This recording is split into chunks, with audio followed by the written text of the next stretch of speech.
Welcome back to M Hood Fishing, everybody. We're going to start off the week with fan mail number 38. First thing up, we have a postcard here. Check it out. Pretty cool looking one. When I first saw this, I had to ask myself, is this mail art or a real postcard? It almost looks like you made it. Pretty cool looking.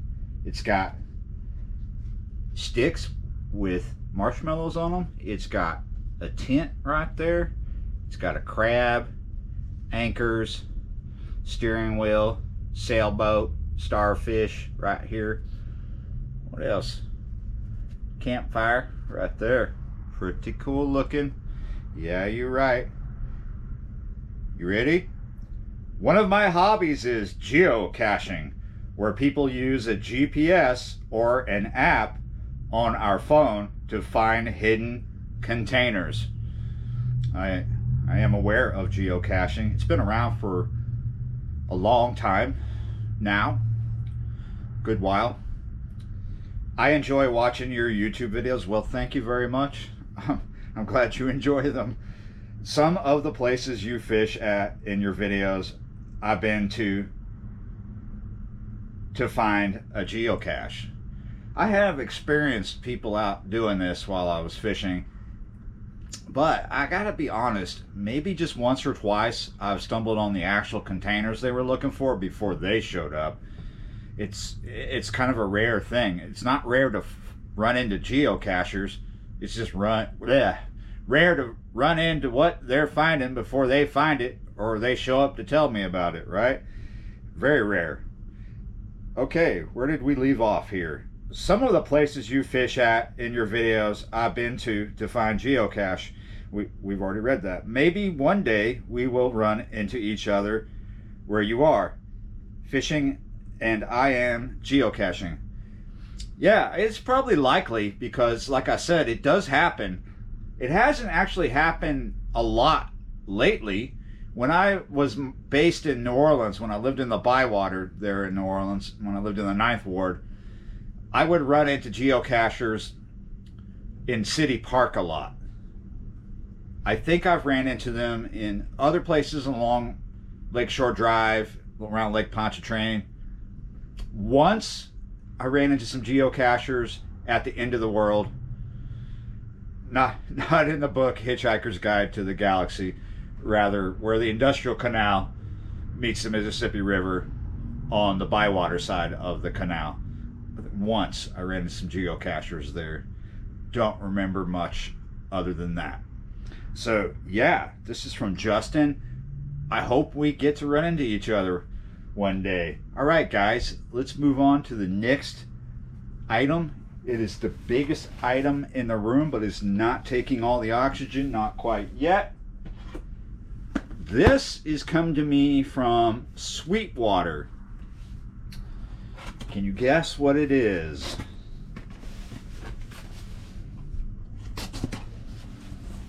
Do you want me to guess? You might not.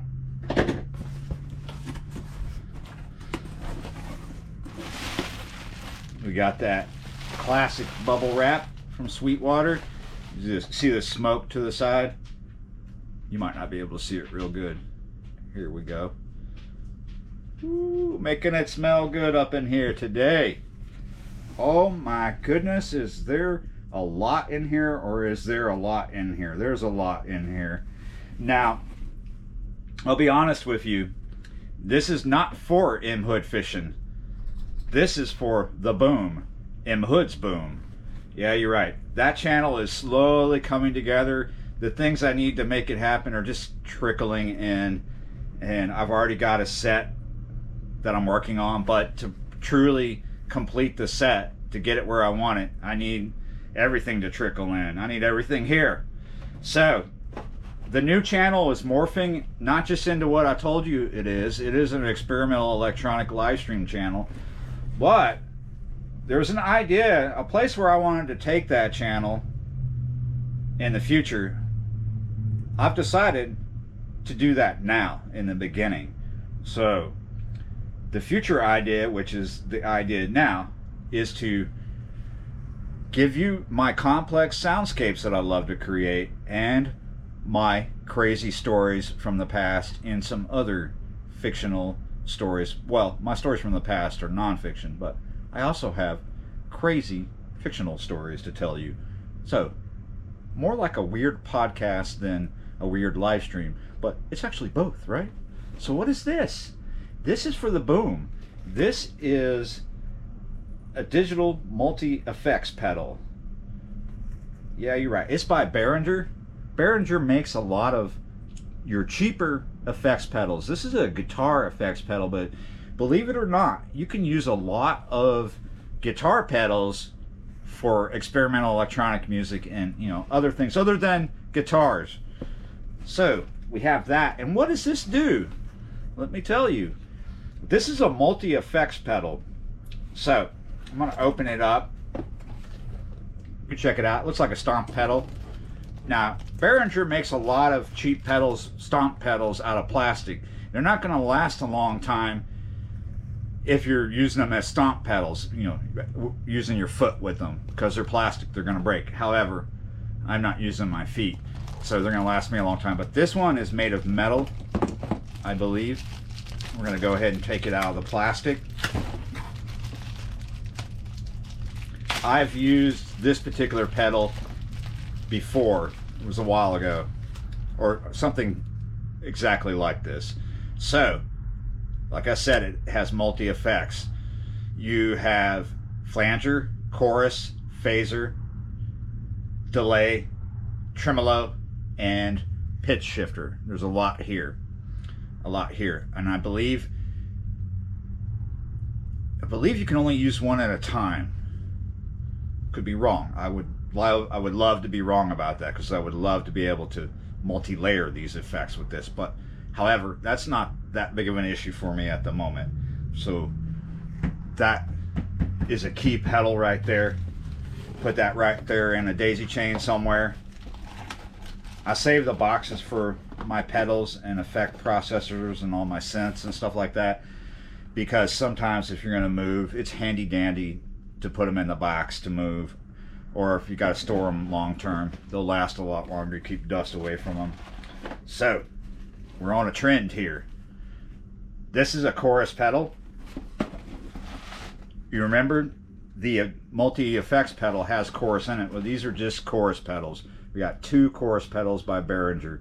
Not expensive at all. About $29 a pop, those 2 chorus pedals. But basically, a chorus pedal will add harmonics. It does what it sounds like it does. What do you think of when you hear the word chorus? You think of a choir, right? It kind of turns whatever you feed it into a choir. It lends harmonics to that sound. Again, these are guitar pedals, but they're versatile. You can use them in many different ways. So here we got some bits and bobs for the boom. Just different cables for different scenarios. We got, these are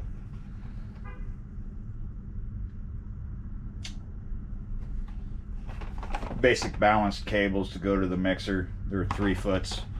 Come from the daisy chain to the mixer. Daisy chain means multiple effects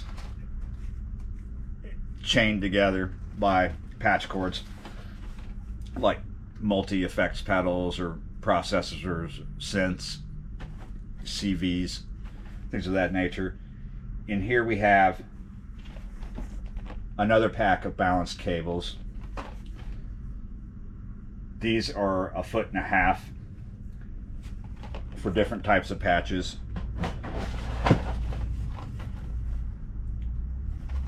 Got another pack of balanced cables right there. What else do we have in here? We have the classic bubble wrap. We have the candy that I don't particularly like. Saving this for Craig because he's got a fancy for that kind of candy. Alright guys, you see that this one is open already. The post office didn't do it. Amazon didn't do it. Yours truly did it. Why did I do it? I didn't know what it was. I wasn't really, when I got to the post office and I saw what was there, I didn't think that this was, and I knew something was coming, But I thought this was something I ordered. I had no idea what this was. No idea. Because things are kind of discombobulated with the mail right now, and with, you know, what's coming and when it shows up, and the fact that this is the Sabbath in between Good Friday and Easter Sunday. So things are kind of discombobulated in the world right now. Slowing down, getting confused. So I opened this and I looked in and I thought, did I order a bag of coffee? I was like, wait a minute, I did this. That's not coffee. That's not tea. But that is kind of soft and plushy. What could it be? I did not plan to rhyme quite like that. That came out naturally. A little cringy, I know, but yes. What is this?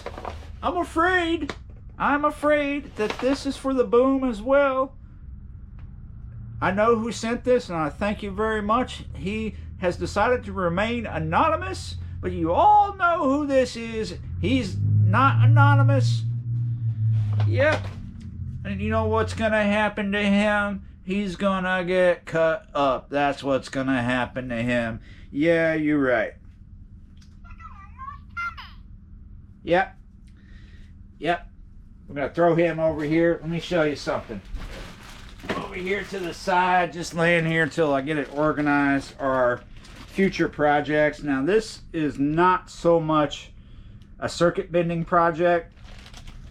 This is something I found on the side of the road. It's a motor. You know how I know? Because I wrote motor right there. This just takes a couple of AA batteries, and you see this thing, this yellow thing, it plugs right in here and it turns around. You're asking, why does it matter? Why did you keep that? What are you going to do with that? Well, I'll tell you what I'm going to do with it when I know what I'm going to do with it. Basically, I'm going to use it to make noise, or, you know, music. I'll either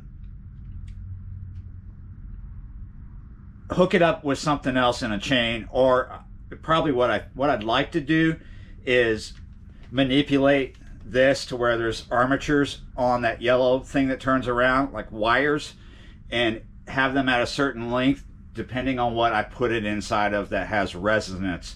So as it turns around in the center of whatever said thing, the wires scrape on the inside or scrape and click on something, and it makes a resonance. And you put a pickup mic like in the bottom or on the top or on the side of that vessel, right? You've got yourself a perpetual noise maker, a noise generator, as long as the batteries last. Yeah, you're right. So that's what that is. This is what happens to all the little things that I find that I want, that things that make noise that I want to circuit bend for the other channel. They get took apart and they get put in a project bag. Like this says Launchpad on it. We got various things, like this is a firehouse toy, makes firehouse noises. That the Launchpad, guess what kind of noises it makes? Launchpad noises, that's right. And this says Mystery Machine on it. It's actually that van from Scooby-Doo, and it makes Scooby-Doo noises. So pretty soon we will cut this sound box out, which feels like it's right back there, and we'll discard the body of Elmo. We're going to separate the soul from the body. Not really, the sound box from the body. It's not his. This thing has no soul. But yeah, we'll throw that away and we'll keep the sound box. And then we need female line-in jacks and some other things. I don't have those. It could be the this small or big or whatever, but I haven't ordered those yet. And I've discovered that when it comes to circuit bending old stuff and new stuff, sometimes it's much easier to circuit bend older things than newer things. If you look at, let's see, here's a really good example. You see this circuit board in that bag right there? See how small that is? It's kind of like when you're trying to tie up a Tenago rig. Like, this is microfishing that we're comparing this to. Tenego hooks, very small, like smaller than any fly hook you've ever seen, like tiny, tiny little things, and they don't have eyes on them, right? They just have a little nub, and you have to do, like, maybe under what do you call it? Oh man, I'm drawing blanks here, but you know, you look through it, it makes things bigger. It's not a microscope. Microfine. The glass. You know what I'm saying? So to be able to do your knot around that, your like your knotless knot, or your oh man, I haven't had enough tea today. I need to go fishing. Can't really today because rain, but yeah, it'll come to me. But anyway, the problem is that these circuit boards are so small, and the points are so small, it's hard to find good patches on them. It can be done. If you don't want to find the patches, one thing you can do is just find the line out to the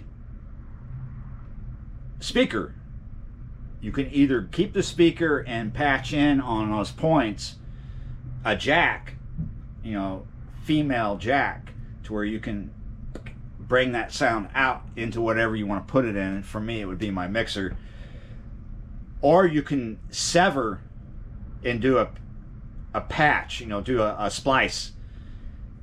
You can either, there's three ways. You can splice, you can patch right on the points of the speaker, or you can cut from the speaker, cut the lead lines. As long as you can keep in mind, you might want to mark it where the red and the black is, cut that off, keep those points in mind on the board, and patch in right there, like do your solder right there for your jack. Now with these little things, they're really small, and it's really difficult to add things like dials, knobs, and jacks. So you could get creative and find something to use as a project box. It gets crazy. Everything gets crazy if you let it get crazy. Fishing, music, just as long as you stay crazy with it, you can keep it all together. Yeah, you're right. All right, guys, kind of a short one. I know it seemed like a long one because it talked a lot about stuff that has nothing to do with fishing, but I did talk about some fishing stuff. It's like life is not all fishing. It seems like to some people that my life is all fishing, but it's not. It's like it's all everything together at once a lot of times. Fishing, music, stories. Like my creative juices just can't go right into the fishing world. They get splattered all over the place, and we can't have that. We got to have them go other places and not just get on the floor all messy and everything. So that's what's up. That's why I have more than one channel. That's why, yeah, because it keeps me sane to make music, keeps me sane to go fishing, keeps me sane to shoot other things. And you got to stay sane. But to stay sane, sometimes you have to go insane. You have to go there to know there. Yeah, you're right. Thanks for watching, liking, sharing, commenting, and subscribing. And I will see you next time.